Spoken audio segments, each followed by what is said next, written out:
Kirby wants a dominant performance, he says. He may just get one.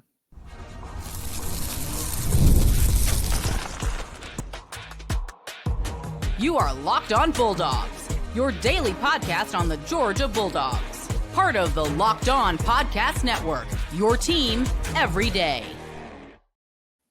Welcome back. This is Locked On Bulldogs, part of the Locked On Podcast Network, your team every single day. He is Daniel. I am Clint. Together we are Locked On Bulldogs. Today we are talking about three things. What you should be excited about for this game. Hint, we actually may be confused for optimists. A little too excited tonight. 2, what you should be nervous about and grab that bucket-worthy 5-alarm fire about. And then 3, don't sleep on this. Something you're not thinking about, others are not thinking about, that we're going to tell you you should be thinking about. Daniel, you teased it in the open. Kirby Smart says, I want dominance. Now, if I may, just quickly, You may. I take my cues from my head football coach. That's interesting. I don't take my emotion to be better than Kirby Smart's word. I don't take my football intelligence. And for the love of all that is good, if you think you are smarter than Kirby Smart on footballing, well, you're wrong about that. I beg you to seek new friends who will actually speak life into you and will not allow you to continue such lunacy. Here's what's interesting. Hearing his words this week, Daniel, I am more convinced than I have in any week prior. This is not hopeful, motivational talk coming from Kirby Smart. Yeah. What I'm sensing from Kirby is his acknowledgement, his understanding. Something clicked in for him. He's seeing something in practice. He's seeing something from film. He's seeing something from the games that is indicating to him that he can go ahead and challenge his team. Before, we haven't heard this language before all year long, even against lesser teams. He's talked about we need to complete games. He's talked about that before. I need to see a full game. He's talked about that before. He has not said, we need to dominate out there.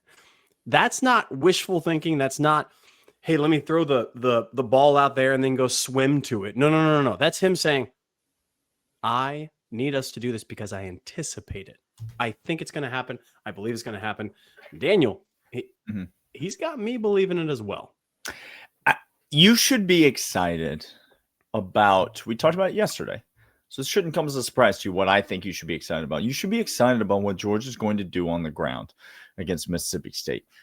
They might not win this game by 30 plus. And so if that's what dominance is to you, then you're probably our lines are gonna get crossed. You know, we're gonna have some conflicting communication because when I say dominate the game, I mean control it in every facet. I mean never, which this would be a major upgrade for Georgia, never be at risk of losing the game. How many games have we been at risk of losing this year? Virtually all of them. That's what I mean by dominate the game. I mean control it from the very jump. Georgia, I anticipate coming out and establishing the run. I expect them to get this offensive line in the lather. I expect a heavy dose of Nate Frazier, Chauncey Bowens, Dwight Phillips, Cash Jones, the whole gamut. McCray, obviously, short yardage goal line. I expect all of them to be heavily involved in this game. And yes, I think Gunnar Stockton, but I think this is going to be a game where Gunnar Stockton might go, this is kind of verging on don't sleep on. I think Gunnar Stockton might go 10 of 12 for 141 in this game. Like that's the kind of game that I sort of anticipate for Gunnar Stockton, because I think you're going to get a heavy dose of the Georgia ground game. And Clint, I know it's the first segment. Okay. It's not the third segment. No. But if I may. You can. There is a Georgia coach that is dominating. Oh, here we go, ladies and gentlemen. 55 points per game is Georgia's average margin of victory through 2 basketball games. I'm just saying, if you're not paying attention, you might not know that they just beat a team by 65 points. The largest margin of victory in the 100+ year history of Stegman Coliseum. Mike White is doing a thing. Go ahead. Okay. What should people be excited about? By the way, on people be excited Saturday? about Next Friday night, Georgia Tech coming to town. That's absolutely something you should be excited about. all season long. We'll be talking about them dogs. But right now we're talking about them dogs on the football field. Here's what you should be excited about. And I saw something that I think flipped. If I'm able to follow cues from Kirby and what he's done, what he said in previous years, he gets excited when things that he likes and he understands as metrics for football success happen. He likes controlling the ground. He likes stopping the run. He likes tackling, turnover, penalties. He likes clean, good old football that wins over time. Yep. I saw CJ Allen have one of his best careers to date. Yeah, best career game, but career games. He's currently having his best career to date. Best day his only career in his career to date. Correct. Yes. Against Florida. Daniel, I'm excited for that to continue. I'm excited for him to continue showing out why there may be another Butkus Award winner in Georgia. Oh my gosh. This defense is not what it was. That coming. I know you didn't, because he's on the watch list. He's continuing to go, and we could talk about other guys and other, but I just ask you, if you took CJ Allen off this defense, Daniel. Oh Lord. Okay, good. Great. You've proven my point right there. Like, and we give ourselves a lot of pats on the back, Clint. We do. We saw the demise of Clemson coming. We saw the lunacy of the SEC quarterback preseason projections coming. Gunner was 13th, by the way. I once heard two idiots say that by midseason, CJ Allen was going to be coming off the bench. Okay. That's not a good look, because this guy's not just the best linebacker on the defense. He's the best player on the defense by a lot. It's not even close. CJ Allen, I'm excited to see him continue to play. I think Mississippi State, how they play and the quarterback play, we've seen him do this a handful of times. We've seen him do this against Tennessee. We nearly saw him do it against Ty Simpson, a very good quarterback and a very good offense. CJ Allen can absolutely run sideline to sideline, hawk people down, but he can bait people into throwing interceptions and turn the ball over. I'm excited to see him continue that, because CJ has shown me a great deal of huge growth. I think some things are clicking, and I think Kirby's understanding that he can rely on a defense now and rely on guys like CJ to do good work. We're going to come back to this. We're going to talk about what is bucket worthy and what you should be nervous about. But first, these. And these, in fact, are DoorDash. DoorDash is fantastic. And just like our favorite player, CJ Allen, continues to deliver week after week after week, every single Saturday. DoorDash delivers every single Saturday with streaks. So when the pressure was on, CJ Allen can come through. No hesitation, no delay. If you've been watching, you understand. But you can do that too every single Saturday with DoorDash delivers, keeping the streaks alive. Save up to $250 all season long, including $100 in DoorDash credits. Order this Saturday. Keep the streak alive. Fuel your game day only with DoorDash. Terms apply. Promo period through 11/18. I mean, they won the game by 65 points, Clint. 94-29. Listeners, what even is that score? Long time 199 listeners will not be remiss. I have thrice been bitten by basketball excitement, Daniel. Thrice I have been all in. How about last year? Did it bite you last year? How about that? Is that not, I'm sorry, is making the NCAA tournament, is that not good enough for you? An 8 seed in the NCAA tournament? That's not, you're not satisfied with that? Okay. I was happy with that, Daniel. All right, let's talk about what we're nervous about. Let me start this entire thing. Again, this segment is, we're going to try to go from general. We're going to try to get specific, because every single game Georgia's played this year has been bucket nervous inducing. Yes, that's true. Yes, there are some confounding things that make us mysterious as to why that is. I think Kirby and team is just equally as confused. But we're going to try to be specific instead of just saying be nervous about everything. Yeah. For this Mississippi State game, on the road, early kick. We talked about not a trap, not being sleepy. Here's what I'm genuinely concerned about. Okay. I am genuinely concerned that while I think we're not going to have explosive plays, we're not going to on defense. We're not going to allow explosive plays from their offense on defense. We're going to limit them. We're going to kind of not shut them down, but keep them in front, keep rallying. All the excitement that I had last week coming off Florida and coming off the weeks prior of the juice from the defensive line, the edge, the interior, the young guys, the new guys, the not even snaps left.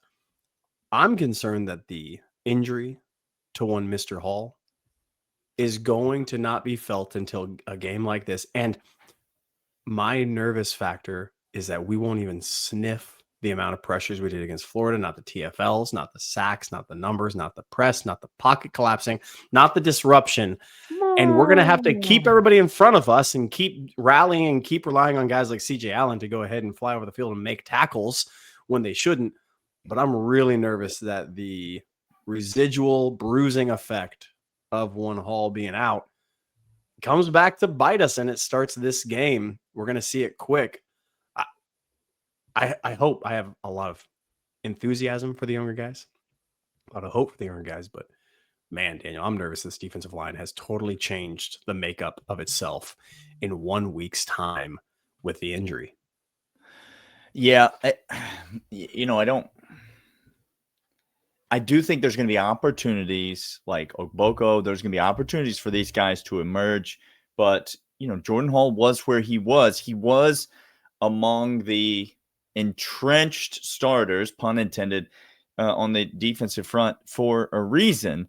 And so clearly there's going to be a drop-off. I'm not sure. I think the whole makeup of the defensive line changes, but it is certainly something to be nervous about. I'm going to kind of go to a different place with this nervous segment. If you're looking for a reason to be nervous about a game that I think Georgia should and can win comfortably, here's what it is. Georgia right now ranks 13th in the nation in fewest giveaways per game, fewest turnovers per game. Okay. Georgia, on the other hand, ranks 123rd in the nation in most takeaways per game, meaning Georgia does not turn the ball over, and Georgia does not create turnovers. They just simply do not do it. We have not seen it. Less than one turnover per game on both sides. And so that's good enough to be top 15 in terms of not turning it over. Yep. And it's good enough to be bottom 15 in terms of how infrequently we take it away. Mississippi State, on the other hand, ranks a respectable 41st in the nation in turning their opponents over. If you're looking for a reason to be nervous, it's that the turnover luck that Georgia has had in terms of not giving it away. I know the Nate Frazier fumbles jump to mind, but there really haven't been. But if we're going to be honest, and we should, Gunnar Stockton's been fantastic this year, Clint. Yep. There we go. He's also made some throws that should have been picked that weren't, right? We've seen him. There's been a handful of them this season. Throws that he should not have made for any reason. No. Now, the Noah Thomas interception, not his fault last week. So he's gotten some bad luck as well. But he's thrown balls into trouble several times and not been forced to pay for it. This Mississippi State defensive backfield is very opportunistic. One of the best in the SEC at intercepting opponents' passes. I don't expect a lot of passes from Gunnar Stockton, but if there's a turnover or two early, then I do think that things could get a little weird for Georgia because Georgia doesn't turn you over. They're not going to be able to recoup that. And so those lost possessions are going to be lost. If Georgia runs into a game where they turn the ball over a handful of times, that's pretty much going to be a loss because Georgia's not able to get those possessions back. It's going to be very difficult to win a game like that. So I think in a game like this, that's the thing that would make me the most nervous. Look, it's very uncharacteristically Georgia to have that fear. Normally we take care of the football. This is what Kirby Smart has long said about his quarterbacks. Take care of the football, then we're fine. We're good there. There's a bunch of missing aspects where we're trying to press it down the field. Gunner is being asked, no, let it loose, guy. Like, trust in yourself. And we saw last game against Florida, he missed a wide open, what would have been somewhere around 62, 63-yard touchdown to Oscar Delp along the sideline. Yeah. Missed that entirety. And there is reason to think that one of those throws, especially early on, because Gunnar Stockton in the first quarter, it takes him a while. It's almost like he needs to get walled. It's almost like he plays for Georgia, and so he doesn't come out ready to play. Yes, that's almost what it's like. Yeah. Needs that to work for him. Daniel and I are going to come back after this. We're going to let you know what to be not sleeping on, because you might know it, not know it, but we're going to tell you. We're going to give you insider information. But first, these. These are, in fact, Supply House. Supply House is awesome, fantastic. Opening whistle blows on the repair. Get your crew moving forward with Supply House. Order today and see parts at doorstep tomorrow. Over 280,000 plumbing, HVAC, electrical items. Real-time inventory, honest lead times keep you from punting projects. Need parts for a project? Supply House has next-day delivery. Talk about a game changer. Part finder tool and 3D schematics can save you hours on the job when every detail matters. Join the free Trademaster program today. More serious perks like priority shipping, lower price, dedicated support line. Visit supplyhouse.com to sign up for free. Use promo code SHCollege5 for 5% off your first order.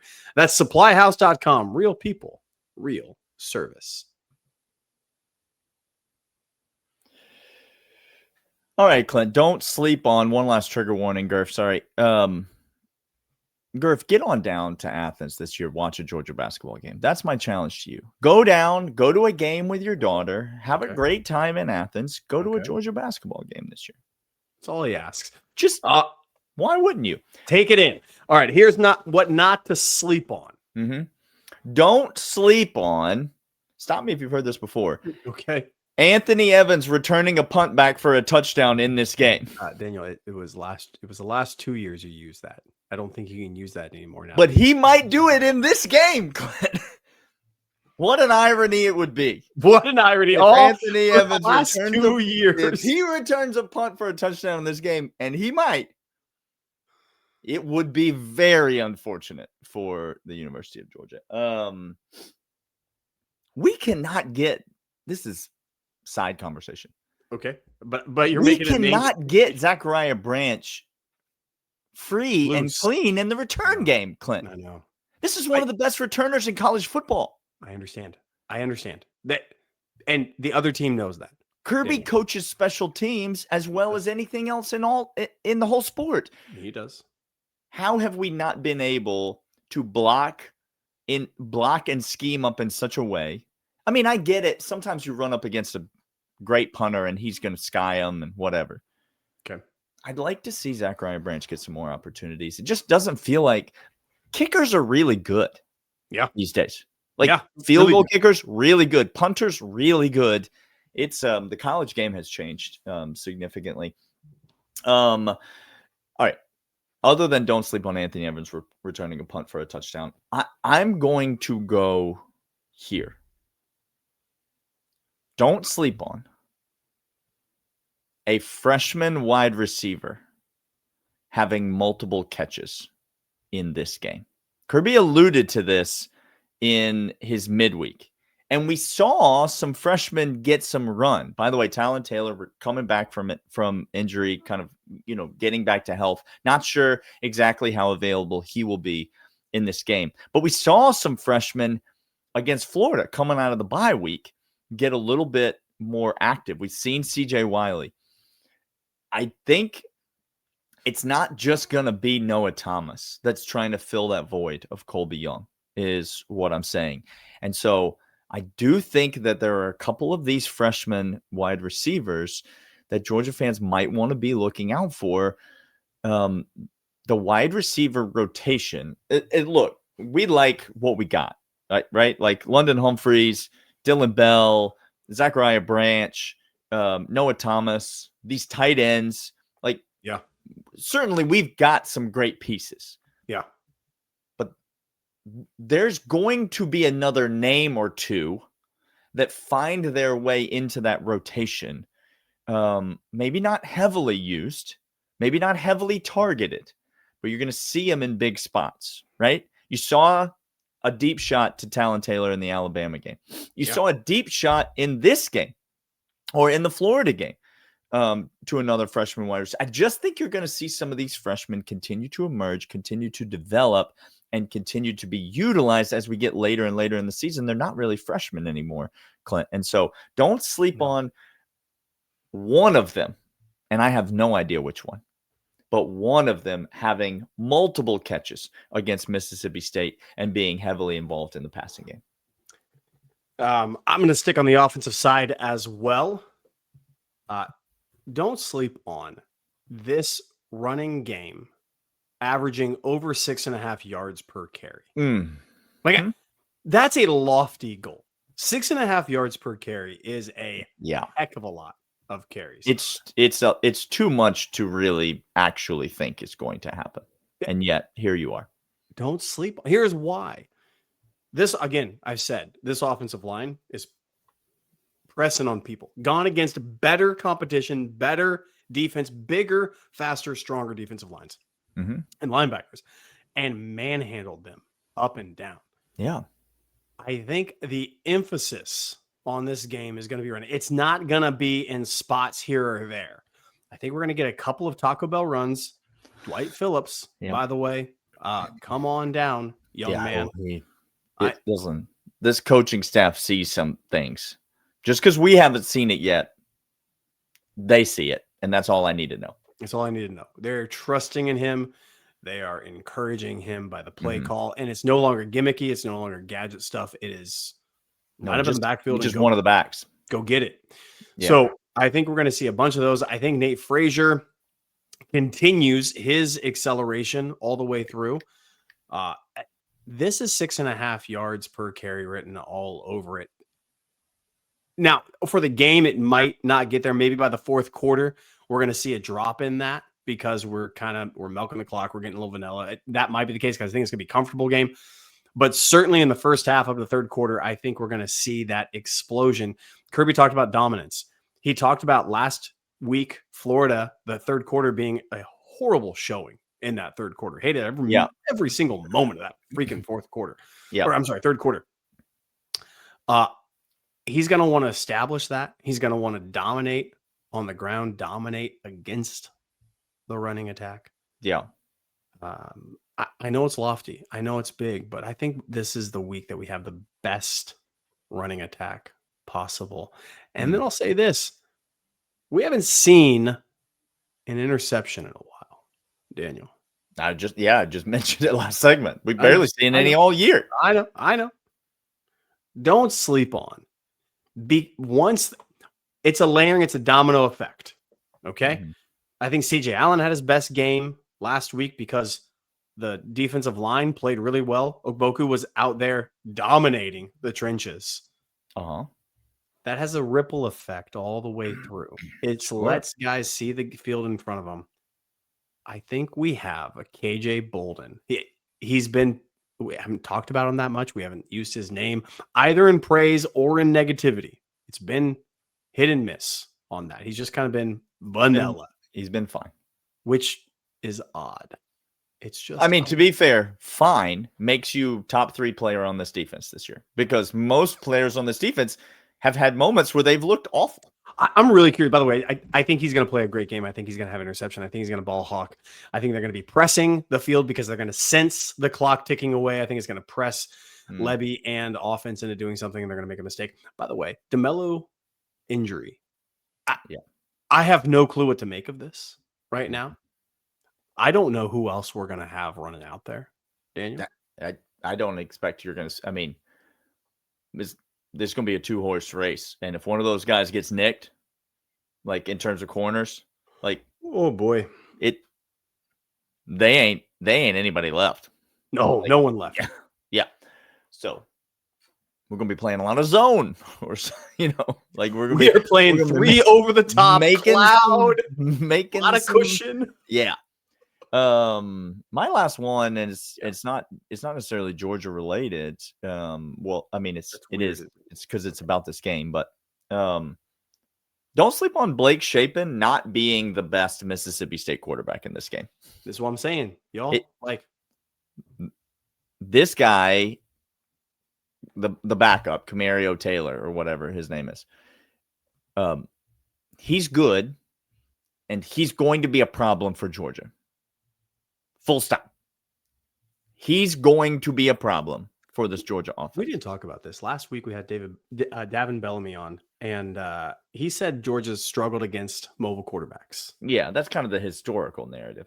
Well, it's interesting to hear him say that as well. Player's perspective.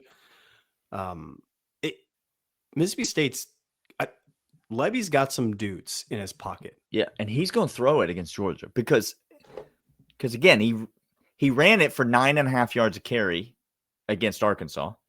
So we know he can do that. We know that he's a freak and he's physical, and they're going to use him in the run game because they're going to have to. And then I think he's going to throw it because I think opens it up. Yeah, he's hard to rush. Not that Georgia can really rush the passer anyway, but we've seen a bit of improvement. He's hard to rush. And if you're concerned about the run, linebackers are just standing there staring in the backfield, and then all of a sudden, boop, right over their heads. And that's how I think Mississippi State might be trying to attack this Georgia defense. And so don't sleep on – I'm not calling for like Blake Shapen to get benched or anything, but I'm saying at the end of the game, when you look at the quarterbacks, you're going to be like, this was the better quarterback in the game in terms of how he performed. He is Daniel. I'm Clint. We'll be back Saturday after the game. Overreaction time. Saturday afternoon, which is weird. We hadn't had an early game in a minute. We're going to have all that time, Daniel. All the time. Go get yourself a Vucare cocktail recipe. Sure. Don't need a recipe, but I'll go make one right now. He is Daniel. I'm Clint. This is Locked On Bulldogs, part of the Locked On Podcast Network. Your team every day. We'll see you guys later. See ya.